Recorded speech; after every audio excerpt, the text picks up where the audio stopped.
a natural ability. So in a certain kind of way, you are Malcolm X. You get what I'm saying? But you are. See, the more you deal with spirits and the harder you deal with them, the joyous. That's really the feeling I'll get the most. The joyous feeling because you feel so connected to them because you can see through their eyes of all of them. You know what I'm saying? Men and women. Yeah. You know what I'm saying? Mm-hmm. You know what I'm saying? Shit, Crispus Attucks. You get what I'm saying? Yep. When Malcolm X came through to me, he came to me on the serious as Malcolm X before. Then one time on his birthday, the nigga just came to and said, put on my movie. I put that shit on, and me and this nigga laughed the whole fucking night. This nigga said, this is the funniest shit ever. You know what I'm saying? And when you watch the movie, this shit is funny when they said, state your number, little. I forgot it. And all that kind of shit. I had to rewind that part at least 45 times. You know what I'm saying? I forgot it. And what he done for me, chappie? Like, the shit was just funny. You know what I'm saying? And then he told me a whole bunch of shit.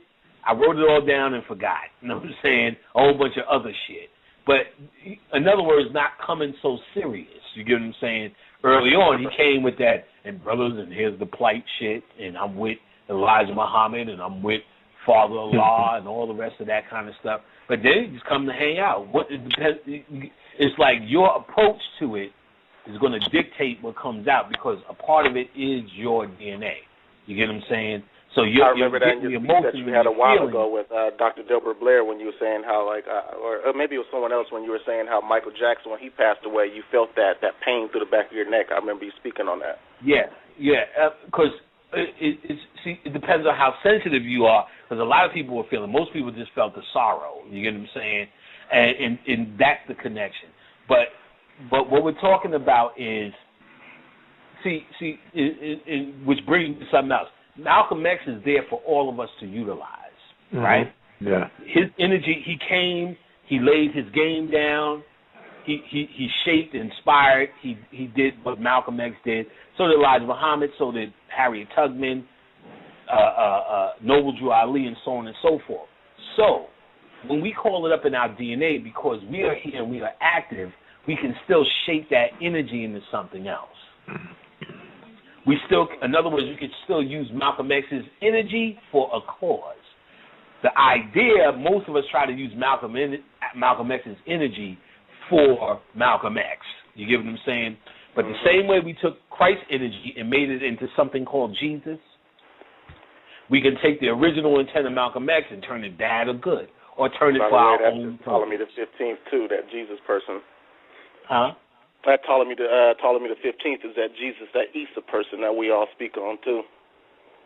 All I know is there's no such thing. It ain't. Because just like you said, that letter J wasn't even in English until about 1619. But the point is because it's in our psyche, we can make it real. So Malcolm X, let's say, he laid his game down. Most black people try to stay true to his idea. You get what I'm saying? But as an occultist, you could take Malcolm X energy and shape it into your own personal alchemy, your own personal cause, if you will. You get what I'm saying? Because it's in your DNA. It's in your DNA. So in other words, that's why I can say, well, when I got with Malcolm X, this is what he told me, and then you'll hear somebody else say, when I got with Malcolm X, this is a whole different contradiction. Is it wrong? No. Is one wrong and one right, or we're looking for a consensus? No, because it's not logic. It's really you communicating with that energy in your DNA, and because it's your agenda, your thoughts, it's going to tell you something else. You get what I'm saying? Meaning basketball is going to inspire you differently. If I grew up playing basketball in the hood, or if I grew up playing polo ponies and don't know what a basketball is, that symbol is going to inspire me differently. So Malcolm X is going to inspire me differently from inspiring you differently. So another guy, if he talks to, so Snoop Dogg talks to Bob Marley, all of a sudden he becomes a Rastafarian. I talk to Bob Marley, you know what I'm saying? You know, I'm going to get something else out of that, you know what I'm saying? At the time, I just found out Bob Marley used to like to fuck everybody's girlfriend, you know what I'm saying? I didn't go to him, you know, like, so I keep him away from all my women, you know what I'm saying? Because, you know, all the women soon as you, well, I want to talk to Bob Marley. I'm like, don't talk to that nigga. You know what I'm saying? He's nasty. I had a girlfriend who, like, 4 nights in a row, damn, Khadijah said Jimi Hendrix. I'm like, goddamn, now I got to find out some other bullshit about him. We got to discuss that later. She said, ooh, Jimi Hendrix. We know we want to discuss that shit later. Like, I had a girlfriend, though, who, like, 3 nights in a row, like, oh, my goodness, and Bob Marley he's in my dreams, and he's like a brother, and we were by the lake, and next night, oh, my God, we were in the waters, and the waters were so fresh. Night 4, she woke up holding her pussy. Bob fucked the shit up. I'm like, that sneaky motherfucker, that's my lady. She's like, my ass and pussy hurt. So I'm like, what the fuck? You know what I'm saying? And I'm like, this nigga laughing, we're jamming. You know what I'm saying? I'm like, nigga, fuck you, nigga. And wait to find one of your hoes. You know what I'm saying? And then, like, there's another chick. She's like, yeah, I want to get with Bob Marley. I'm like, no, don't do that. You know what I'm saying? And I said, you going to try to get at that pussy. So she was meditating. She said, word to the mother. As soon as she get in the zone, she felt her pussy tingling. She told him to stop. He said, he stopped, and she talked about whatever they talked about.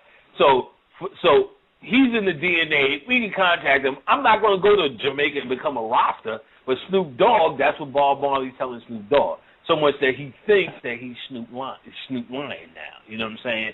This is your level of understanding and communication. You know what I'm saying? So Malcolm X is in all of us, and he's going to tell us a different story. That's why it's going to contradict. Michael Jackson is going to tell me a different story. The only thing is, if I'm going to be talking about Michael Jackson, you notice I can give you a whole bunch of shit that we can use that's useful. That the idea is he told me stuff that's personal for me and stuff that black folks can use.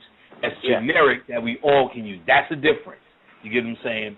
So if I'm saying, well, I've contacted Malcolm X or Sri Ramakrishna or Kali, the next thing out of my mouth is, this is what we all can do.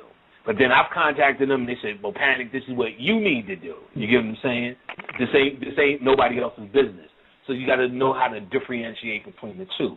You know what I'm saying? There's a Malcolm X for all of us, and then there's a Malcolm X that you can access, and based upon how he impacted you, that's how his spirit's going to impact you.